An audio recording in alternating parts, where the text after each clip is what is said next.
आता एक मोठी बातमी। संभाजीनगरमधील वाळूजच्या एनआरबी चौकात वाहतूक पोलिसाला 2 तरुणांनी मारहाण केली। कर्तव्य बजावत असताना तरुणांनी शिवीगाळ करत पोलिसाला लाथाबुक्क्यांनी मारहाण केली आणि हे तरुण मद्यधुंद असल्याची माहिती प्रत्यक्षदर्शींनी दिली आहे। तरुण दारू प्यायलेले असल्याची प्रत्यक्षदर्शींची माहिती आहे आणि लाथाबुक्क्यांनी मारहाण होत असताना खाली पडलेल्या पोलीस कर्मचाऱ्यांना नागरिकांनी दोघांच्या तावडीतून सोडवलं। वाळूज एमआयडीसी पोलीस ठाण्यात सरकारी कामात अडथळा आणल्याप्रकरणी या दोघांवर गुन्हा दाखल करण्यात आलाय। अंकुश आहेर असं एकाचं नाव आहे आणि या संदर्भात अधिक माहिती देत आहेत आमचे प्रतिनिधी अविनाश कानडजे आपल्यासोबत जोडले गेलेले आहेत। अविनाश, नेमका काय प्रकार? छत्रपती संभाजीनगरच्या वाळूज एनआरबी चौकातील हा संपूर्ण धक्कादायक प्रकार आहे। वाहतूक पोलीस जे आहेत ते आपलं कर्तव्य बजावत होते, त्या ठिकाणी आपली ड्युटी देत होते।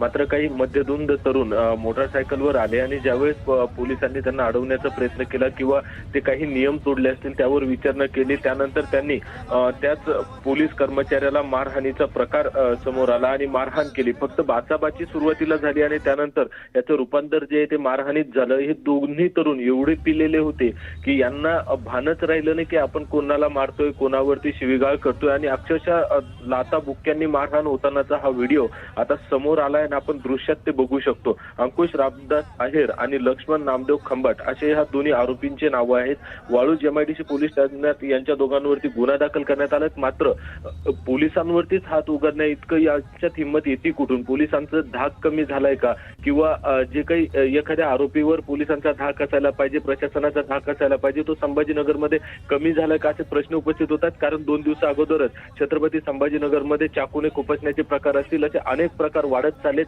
त्यामुळे कुठेतरी पोलिसांनी आता गांभीर्याने घेणं गरजेचं आहे। निश्चितच। अविनाश, धन्यवाद या माहितीसाठी। बीडच्या मसाजोग हत्याकांडावरून राजकारण तापलं असतानाच आता राजकीय आरोप आणि दाव्यांची राळ उठली आहे। असाच एक धक्कादायक दावा काँग्रेस नेते विजय वडेट्टीवार यांनी केलाय।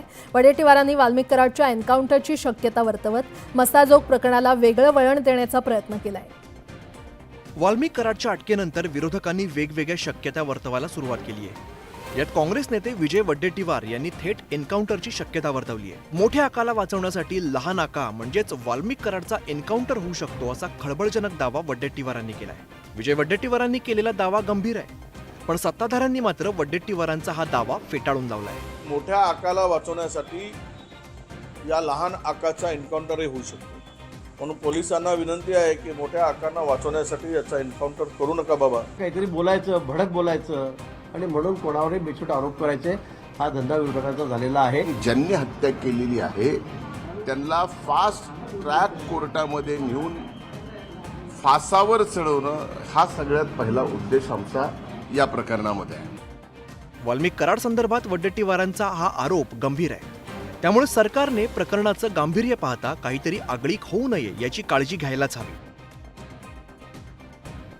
फडणवीस सरकारच्या मंत्रिमंडळ विस्तारात संधी न मिळाल्यानं छगन भुजबळ नाराज आहेत, पण आता भुजबळांची नाराजी दूर करण्यासाठी अजित पवार प्रयत्न करता धनंजय मुंडेंना दूर करणार का अशी चर्चा सुरू झाली आहे। बीडच्या मसाजोग प्रकरणावरून राज्याचं राजकारण तापलेलं असताना अजित पवार गप्प आहेत, पण अजित पवारांच्या मौनाशी विरोधकांनी भुजबळांच्या पुनर्वसनाचा धागा जोडल्याचं पाहायला मिळत आहे। धनंजय मुंडेंची विकेट काढून त्यांच्या जागी छगन भुजबळांचा टीममध्ये समावेश करण्याचा विचार अजित पवारांच्या मनात असू शकतो असा गौप्यस्फोट विजय वडेट्टीवारांनी केला। अजितदादांच्या चुप्पीवरून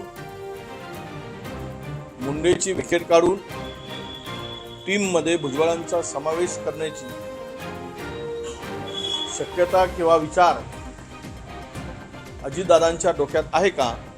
पण यासाठी खरंच मुंडेंना हटवलं जाईल का हा दावा महायुतीच्या नेत्यांना मान्य नाहीये। हेही डोक्यातून काढून टाका की मला मंत्रिपद मिळालं नाही, मला ते मिळालं पाहिजे म्हणून कोणाला तरी काढा, असं काही माझ्या मनात आहे, हे सुद्धा येणं अशक्य आहे। खरंच मुंडेंच्या जागी भुजबळांची मंत्रिमंडळात एंट्री होते की ही केवळ राजकीय चर्चाच ठरते हे पाहणं महत्त्वाचं असणार आहे। आता बातम्या पाहणार आहोत वेगवान स्वरूपात। कराड तालुक्यातील 27 तर पाटण तालुक्यातील 11 ग्रामपंचायतीच्या सरपंच पदाचं आरक्षण सोडवण्यात आलेलं आहे। कराडला 14 तर पाटणला 8 ठिकाणी खुल्या प्रवर्गासाठी आरक्षण मिळालंय। गोंदिया जिल्ह्यातील गोरेगाव तालुक्यात साईटोला येथील जिल्हा परिषदेच्या शाळेमध्ये स्लॅबचा प्लास्टर विद्यार्थ्याच्या डोक्यावर पडला। यात एक विद्यार्थी गंभीर जखमी झाला असून 3 विद्यार्थ्यांना देखील किरकोळ दुखापत झाली आहे। गिरणा धरणाचे पहिल्या आवर्तनाचं पाणी आठवड्याभरापासून सुटलं असून गिरणा निम्न कालव्याद्वारे पाणी धरण गावापर्यंत पोहोचले. जामदा डावा कालव्याद्वारे पहिल्या आवर्तनाचं पाणी रेंडोल तालुक्यात पोहोचायला 3 ते 4 दिवसांचा कालावधी लागणार आहे. कालव्याद्वारे पहिल्या आवर्तनाचं पाणी पोहोचल्यानं शेतकरी आनंदित आहेत. अप्पर वर्धा कालव्याच्या पाझरानं पाण्यानं शेतकरी त्रस्त आहेत. गेल्या 10 वर्षांपासून शेतकऱ्यांनी तक्रार देऊन देखील बंदोबस्त न केल्यानं शेतकऱ्याच्या पिकाची नासाडी होत असून दरवर्षी हजारो रुपयांचं नुकसान होत आहे. कालव्याच्या पाझराच्या पाण्यामुळे पिकांचं नुकसान झालं आणि त्याची भरपाई मिळावी अशी मागणी शेतकरी करत आहेत.